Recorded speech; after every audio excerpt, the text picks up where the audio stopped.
চলতি বছরের মে মাসে ফিলিস্তিনকে আনুষ্ঠানিকভাবে রাষ্ট্র হিসেবে স্বীকৃতি দিয়ে এরই মধ্যে আলোচনার জন্ম দিয়েছে ইউরোপের দেশ স্পেন, আয়ারল্যান্ড ও নরওয়ে। এবার ফিলিস্তিনের স্বাধীনতার পক্ষে জোয়ার উঠেছে যুক্তরাজ্যেও। ফিলিস্তিনকে অবিলম্বে একটি স্বাধীন রাষ্ট্র হিসেবে স্বীকৃতি দিতে সরকারের প্রতি আহ্বান জানিয়েছেন যুক্তরাজ্যের লেবার পার্টির প্রায় ৬০ জন এমপি।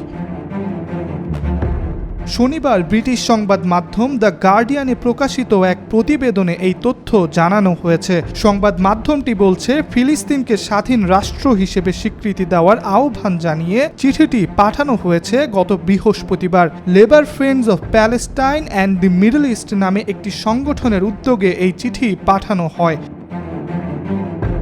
চিঠিতে লেখা হয়েছে, গাজার সব ফিলিস্তিনি নাগরিককে রাফায় নিয়ে গিয়ে বন্দি করে রাখার যে পরিকল্পনার কথা ইসরায়েলি প্রতিরক্ষামন্ত্রী ঘোষণা দিয়েছেন তা এক ধরনের জাতিগত নির্মূল প্রক্রিয়া। এটি মানবাধিকারের চরম লঙ্ঘন। ইসরায়েলি বসতিতে উৎপাদিত পণ্যের ওপর বাণিজ্য নিষেধাজ্ঞা দেওয়া এবং বন্দি করে রাখা নাগরিকদের মুক্তির বিষয়ে জোর দেওয়ার কথাও বলেছেন তারা।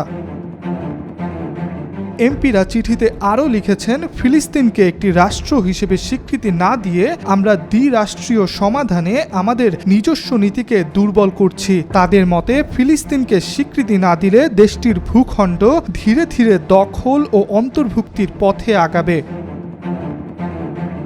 ব্রিটিশ পররাষ্ট্র মন্ত্রণালয় অবশ্য বলছে, তারা ফিলিস্তিনকে স্বীকৃতি দিতে প্রতিশ্রুতিবদ্ধ, তবে সেটা এমন সময়ে করা হবে যখন তা সবচেয়ে বেশি কূটনৈতিক প্রভাব ফেলবে। এই আহ্বানের কয়েকদিন আগেই ফ্রান্সের প্রেসিডেন্ট ইমানুয়েল ম্যাক্রো একই বক্তব্য দিয়েছেন। লন্ডনে ব্রিটিশ প্রধানমন্ত্রী কিয়ার স্টারমারের সঙ্গে যৌথ সংবাদ সম্মেলনে তিনি বলেন, আজই যুদ্ধবিরতির দাবি জানানো এবং ফিলিস্তিনকে স্বীকৃতি দেওয়ার উদ্যোগ নেওয়া জরুরি। ফলে বিশ্লেষকদের অনেকে মনে করছেন, ফিলিস্তিনের পক্ষে ইউরোপের দেশগুলোর এই অবস্থান আরও চাপে ফেলবে নেতানিয়াহু প্রশাসনকে। ইব্রাহিম হোসেন, আজকাল।